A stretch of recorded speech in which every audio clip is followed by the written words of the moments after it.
Hello बच्चों, आप लोग का बहुत बहुत स्वागत है एजुकेशन ट्यूटोरियल के यूट्यूब चैनल पर।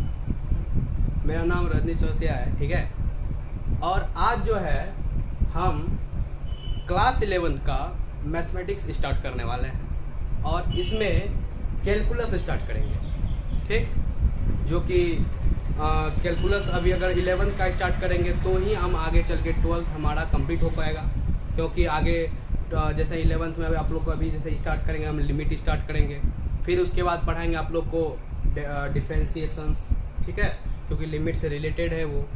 और जैसे ही डिफ्रेंशिएशन होगा फिर वहाँ से हम लोग पढ़ेंगे इंटीग्रेशंस। पहले इनडिफिनिट पढ़ेंगे, फिर डिफिनिट, फिर एरिया अंडर कर्व, फिर डिफरेंशियल इक्वेशन, ठीक। तो समझिए लिमिट हमारा कितना इंपॉर्टेंट है, ठीक है। और आगे चल के एक चैप्टर भी है 12th में पढ़िएगा, लिमिट, कंटिन्यूटी एंड डिफरेंशिएबिलिटी, ठीक है। कंटिन्यूटी, डिफरेंशिएबिलिटी, ठीक है, वो भी एक चैप्टर है जो कि बहुत इंपॉर्टेंट है, ठीक है। और ये आईआईटी का मोस्ट इंपॉर्टेंट टॉपिक है, ठीक है। आईआईटी और जेईई मेंस का तो खास करके, ठीक है। जेईई मेंस में जो जितना बड़े हम भी एग्जाम दिए हुए हैं, तो जेईई मेंस में जो भी पूछा गया है इससे और इजी ही क्वेश्चन रहता है। अगर आप इसको सही ढंग से कर लेते हैं तो आप आसानी से जेईई मेंस का क्वेश्चन हिला सकते हैं, ठीक है, अगर आपका कॉन्सेप्ट क्लियर है तो, ठीक। एडवांस का भी क्वेश्चन इससे एडवांस के भी क्वेश्चन बनते हैं। एडवांस का थोड़ा सा इससे अपग्रेड रहता है, लेकिन क्वेश्चन उसका भी अगर आप कॉन्सेप्ट क्लियर है, आर.डी. शर्मा का जैसे ऑब्जेक्टिव अगर आप सॉल्व किए हुए हैं या प्रीवियस ईयर किए हुए हैं, ठीक है, तो आप वहाँ से उसको सॉल्व कर सकते हैं, कोई दिक्कत नहीं है। और ये बहुत ईजी चैप्टर होता है। अभी जो लिमिट स्टार्ट करेंगे, और ये बेसिक है कैलकुलस का, जो बेसिक होता है, जैसे आपका अलजेब्रा जैसे स्टार्ट होता है, जहाँ से मैथ स्टार्ट होता है, 1 2 3 4 होता है कि नहीं, फंडामेंटल, वैसे ही आपका कैलकुलस का लिमिट है, ठीक है। और लिमिट इसके साथ साथ थोड़ा सा जो है जितना मतलब फंक्शन का, इसमें फंक्शन भी होगा, ठीक है। अभी आप लोग को फंक्शन हम हल्का फुल्का बताएंगे, लेकिन फंक्शन का आप लोग को पता ही होगा, एक चैप्टर है, ठीक है, जो कि 11th में भी है, 12th में भी है। तो फंक्शन हम बढ़िया से डील करेंगे, ठीक है। लेकिन अभी हम लिमिट स्टार्ट करने वाले हैं, ठीक है। तो थोड़ा सा अभी हम उसका इंट्रो, लिमिट का आखिर की जरूरत क्या पड़ा हम लोग को, ठीक है। क्लास 11 चैप्टर है लिमिट, लिमिट एंड फंक्शन, ठीक, लिमिट एंड फंक्शन। तो थोड़ा सा पहले फंक्शन के बारे में जान लेते हैं। फंक्शन में क्या होता है, थोड़ा बहुत आप लोगों को आइडिया दे देते हैं ताकि लिमिट तक उसके चलते हम स्टार्ट कर सकें। फंक्शन जो है ये एक ऑपरेटर होता है, एक जैसे मशीन होता है, ठीक है। जैसे मशीन हो गया, कोई भी जैसे कि जैसे चावल गेहूँ पिसाने वाला मशीन होता है, हम क्या करते हैं, उसमें इनपुट डालते हैं और इनपुट से हमको आउटपुट मिलता है कि नहीं। जैसे हम गेहूँ डाले तो उससे आटा बन के बाहर निकलता है, तो किस में, ऑपरेटर में डाले। ऑपरेटर क्या है, हमारा मशीन है। तो फंक्शन भी एक प्रकार का ऑपरेटर का काम करता है, मशीन का काम करता है। हम क्या करते हैं, उसमें इनपुट डालते हैं और उससे हमको क्या निकलता है, आउटपुट निकलता है, ठीक है। जैसे अब एक एग्जांपल लेते हैं, जैसे जूसर मशीन है, हम उसमें क्या करते हैं, जूस वाला सामान जो भी आम जो भी है हम उसमें डालें और इनपुट डालें, और जूसर हमारा क्या है, एक ऑपरेटर है, एक मशीन है, ठीक। और ऐसे मैथ में बोले तो फंक्शन है, उसमें डालेंगे तो उससे हमको क्या मिला, एक आउटपुट मिलता है। क्या मिलता है, आउटपुट मिलता है। तो क्या बताइए, तो अब जूसर मशीन है तो क्या उसमें अगर हम लकड़ी डाल देंगे तो क्या हमको आउटपुट मिलेगा, नहीं मिलेगा। मतलब वो ऑपरेटर को खराब कर देगा, ठीक है, मशीन को खराब कर सकता है।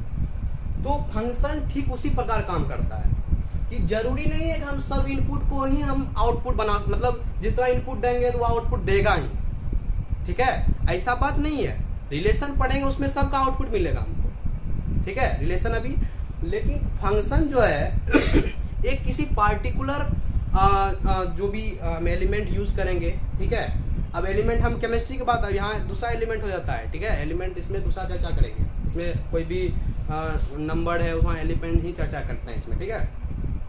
तो फंक्शन जो है ये क्या हुआ, ऑपरेटर का काम किया। तो इसमें जो भी हम इनपुट डालेंगे हमको आउटपुट मिलेगा। तो क्या सबका हमको आउटपुट मिलेगा, मतलब जितना भी इनपुट डाल देंगे क्या आउटपुट मिल जाएगा सबका, नहीं। एक पार्टिकुलर एलिमेंट का ही हमको निकलेगा जिसका निकलने वाला होगा। ठीक है, अब किसका निकलने वाला होगा वो तो हम चर्चा करेंगे ही। ठीक है, लेकिन आप लोग को याद होना चाहिए कि फंक्शन के लिए एक अमाउंट फिक्स रहता है। ठीक है, हम जितना इनपुट डालेंगे आउटपुट निकलेगा, सबका इनपुट आउटपुट नहीं निकलेगा।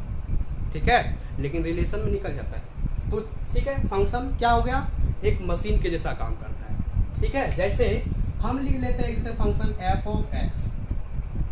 ठीक, जैसे हम ले लिए y is equal to f of x, यानी y क्या है, ये एफ ऑफ एक्स का एक फंक्शन है, ये एक ऑपरेटर है f। इसके अंदर हम कोई भी एलिमेंट, कोई भी इक्वेशन डाल देंगे तो वो ही हमारा इनपुट हो जाएगा और उसी का हम आउटपुट निकालेंगे फंक्शन में। ठीक है, तो आप लोग को होना चाहिए। अब बताइए इसमें थोड़ा सा हम आप लोग को एक चीज बता देता है, इंडिपेंडेंट और डिपेंडेंट क्या होता है।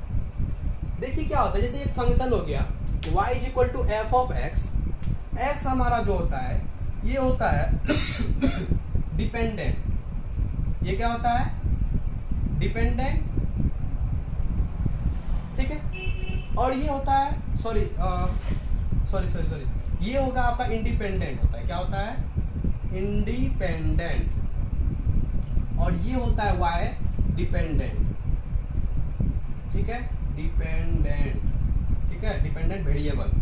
ठीक है, अब देखिए क्या है इंडिपेंडेंट, क्या है डिपेंडेंट। जैसे y is equal to f of x है, हम x के जगह कुछ भी रख सकते हैं। क्या, अगर हम x के जगह 2 रख देंगे तो हो सकता है y का मान कुछ और निकल जाए। अगर x के जगह हम 3 रख देंगे तो y का मान कुछ और आ जाएगा। मतलब ये इंडिपेंडेंट है, इसको मतलब नहीं है y से। यहाँ कुछ भी मान रखेंगे क्योंकि ये हमारा एक मशीन है, और जब भी मान रखेंगे इसी मशीन के अंदर रखेंगे, और यही हमारा इनपुट है, और यही इनपुट ऑपरेटर में जाता है तो हमको आउटपुट मिलता है। ठीक है, तो इसलिए इनपुट फिक्स मतलब एक इंडिपेंडेंट होता है। ठीक है, इसको y से कोई मतलब नहीं है। जो अरे इनपुट डालेंगे तो ही ना आउटपुट निकलेगा, लेकिन ये तो डिपेंडेंट है। भाई क्या दे रहे हैं, जैसे कि अगर मान लो वहाँ आम का जूस देंगे तो हो सकता है कि अनार का निकल जाए जूस, नहीं निकलेगा। अगर आम का डालेंगे तो आम का ही निकलेगा। यहाँ तो हम फिक्स कर मतलब कोई भी इंडिपेंडेंट हो गया, या अनार भी डाल सकते हैं, आम भी डाल सकते हैं। लेकिन क्या ये फिक्स है कि अगर अनार डालेंगे तो ये आमे का जूस देगा, नहीं देगा। ठीक, तो इसीलिए जो है ये आपका इंडिपेंडेंट फंक्शन वेरिएबल हो जाता है, इंडिपेंडेंट फंक्शन बोल सकते हो। और y हमारा क्या होता है, डिपेंडेंट हो जाता है। आ रहा है समझ में? तो आप लोग को ये याद रखना है, यही डिपेंडेंट इंडिपेंडेंट समझ में आया। फंक्शन क्या है, ये एक ऑपरेटर का काम करता है। ठीक है, तो जो है अब हम क्या करते हैं, जैसे y equal to f of x है, तो इसी का अब देखो कोई भी चीज को हम लिमिट भर भी काम कर सकते हैं। जैसे हम लोग कोई भी मशीन खरीदते हैं, जैसे हम एक वॉशिंग मशीन खरीदते हैं तो उसमें एक फिक्स रहता है ना कि आप 6 kg 10 kg ही डाल सकते हैं आप उसमें, जो भी कपड़ा है। ठीक है, तो उसका एक वजन फिक्स रहता है ना। ठीक है, ऐसा नहीं कि अनंत जितना है सामान आप भी उसमें घुस के धो लो, मतलब जो भी है, मतलब आदमी भी नहीं घुस सकता है उसमें। ठीक है, तो एक उसमें क्या होता है, एक वजन फिक्स रहता है, लिमिट होता है। ठीक, और हम उसी फंक्शन का लिमिट पढ़ने जा रहे हैं। समझ में आ रहा है क्या पढ़ना चाह रहे हैं, कि कोई भी फंक्शन है, कोई भी ऑपरेटर है, जैसे x हमारा इंडिपेंडेंट हो जाएगा, y डिपेंडेंट है, यहाँ पे जो भी इनपुट देंगे हमको आउटपुट मिलेगा। तो ये हमारा क्या हो गया, एक फंक्शन हो गया, और इसी को पूरा हम क्या बोल देते हैं, एक फंक्शन का नाम दे देते हैं। ठीक, तो अब जो ये फंक्शन है इसी का हम लोग लिमिट लगाएंगे, कहाँ से कहाँ तक आप लिमिट लगा सकते हैं इसमें। ठीक है, कि कोई भी मशीन है उसका कहाँ तक लिमिटेशंस है। ठीक है, तो हम लोग उसी पे भी चर्चा करेंगे। समझ में आ गया फंक्शन क्या है। अब आते हैं थोड़ा सा हम लिमिट, लिख लिए होंगे।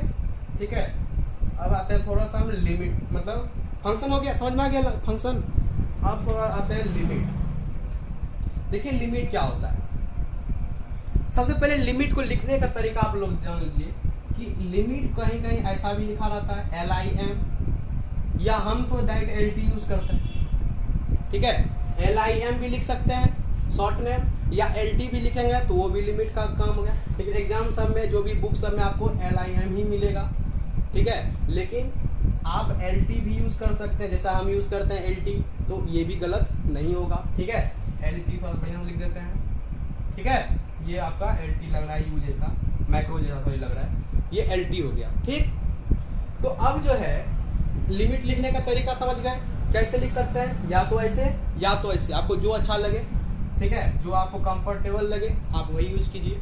हमको तो ये लग रहा है, बार बार बोल रहे हैं, बुक आपको ऐसा भी देगा तो कंफ्यूज नहीं होना है, ठीक है। अब लिमिट जो है इसमें क्या होता है कि इसमें जो भी हम, जैसे कि हम लिख देते हैं एक चीज आपको, जैसे कि लिमिट ले लिए f ऑफ x, ठीक, और दे दिए x टेंडिंग टू a, ऐसा अगर लिखा हुआ है ऑपरेटर, क्या लिखा हुआ है, ऐसा ऑपरेटर अगर लिखा हुआ है, इसको कैसे पढ़ेंगे कि limit x tending to a। अब देखो इसको थोड़ा सा आप लोग लिख लीजिए, बोलते कैसे, x टेंड्स टू a या x अप्रोच आ रही है टू a, मतलब x tending to a, tending भी बोल सकते हैं, ठीक है, x टेंड्स टू a या x अप्रोचेज टू a, ठीक। तो यानी कि x का मान a तक अधिक से अधिक लिमिट लगा देंगे। अगर मान लो यही फंक्शन है, जैसे यहाँ पे दे दिए limit y is equal to f, जैसे अभी फंक्शन लिखे थे y is equal to f लिखे थे ना, तो इसको अगर यहाँ पे लगा देंगे तो बताओ इस फंक्शन का लिमिट क्या हो जाएगा, x टेंडिंग टू a, मतलब a तक जाएगा x। इनपुट हम x तक ही लगा सकते हैं, जैसे वहाँ 6 kg एग्जाम्पल लिए थे, तो यहाँ आप अगर 6 लिख देंगे तो यानी 6 तक ही आप लिमिट लगा सकते हैं। तो क्या बताइए, तो अगर हम वहाँ 6 kg डाल देंगे तो क्या ऐसा है अगर 3 kg देंगे तो कपड़ा वो नहीं धोएगा मेरा, क्या ऐसा हो सकता है? अगर मान लीजिए हम यहाँ पे x के जगह मतलब x टेंडिंग टू 6 लिख देंगे कि इस फंक्शन का लिमिट लगा दिए कि भैया आप इसको 6 kg तक ही धो सकते हैं, इसमें जैसे वॉशिंग मशीन है, वॉशिंग मशीन में 6 kg ही कपड़ा धो सकते हैं। लेकिन अगर हम वहाँ पे 3 kg लगा देंगे तो क्या वो कपड़ा नहीं धोएगा? धोएगा, हाँ, लेकिन 6 से 7 kg नहीं होना चाहिए, तब वो उसको दिक्कत होना स्टार्ट हो जाएगा। हो सकता है कब मशीन खराब हो जाए, ठीक है, या कोई ऐसा चीज़ है उसका पार्ट टूट जाए, ठीक है। तो हम जो है लिमिटेशन से बाहर नहीं जाएंगे। देखो अब अभी का उम्र है लिमिट को क्रॉस करना है, ठीक है। अभी जो आपका जो भी पोटेंशियल उसको आप उतना भर सीमित नहीं रखिए। अभी हम लोग का जो भी आयु है हम लोग का है कि लिमिट को क्रॉस करना है, ठीक है। अब अच्छे चीज में हम गलत चीज की बात नहीं कर रहे हैं, ठीक है। ऐसा नहीं कि वो 6 खून किया है तो हम जाके 8 खून कर देंगे, वो लिमिट क्रॉस हुआ, ऐसा नहीं करेंगे, ठीक है। हाँ, तो अच्छे काम में, ठीक है। तो जैसे अगर मान लीजिए वो IIT निकाला तो हम भी UPSC निकालेंगे, या IIT करके UPSC निकालेंगे। अगर IIT त्रिची में उसका NIT त्रिची में एडमिशन हुआ तो हमारा IIT बॉम्बे में होना चाहिए।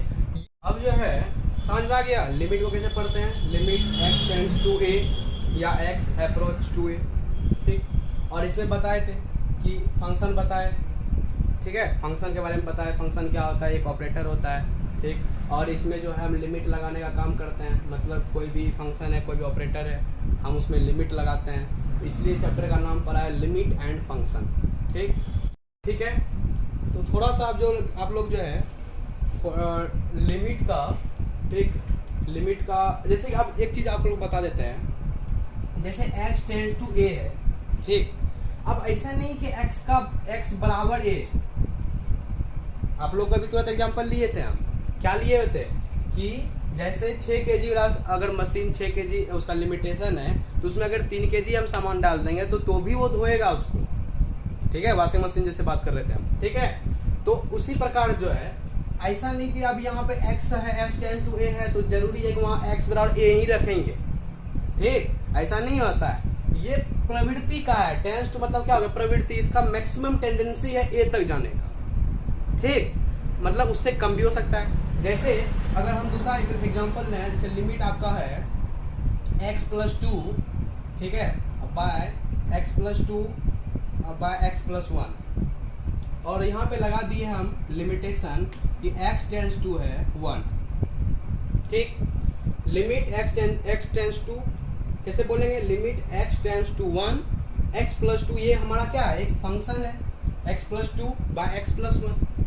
अब x प्लस 2 और x प्लस 1 जो ये हमारा फंक्शन है, अब क्या करेंगे इसमें, ये जो 1 है, ठीक, अब जो इसमें 1 है, 1 को हम क्या करेंगे, 1 इसका ओरिजिनल मान नहीं है, मतलब हो सकता है 0.1, ठीक, या 0.00001, ठीक है, मतलब इससे ये क्या होगा, जब भी होगा या 0.0999 तक, मतलब 1 उसका मैक्सिमम मान है, 1 से ऐसे 1.1, मतलब ये जो है।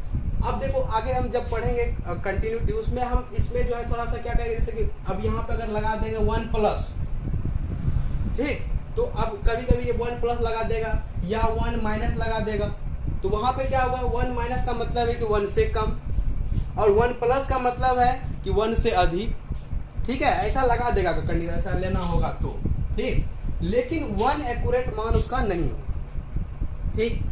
अब जो है जैसे इसको हम क्या करते हैं, ठीक है, तो इसमें जो ऐसे हो गया कि 1 प्लस अधिक हो सकता है, कम हो सकता है, और फंक्शन क्या है, ये सब चीज़, ठीक।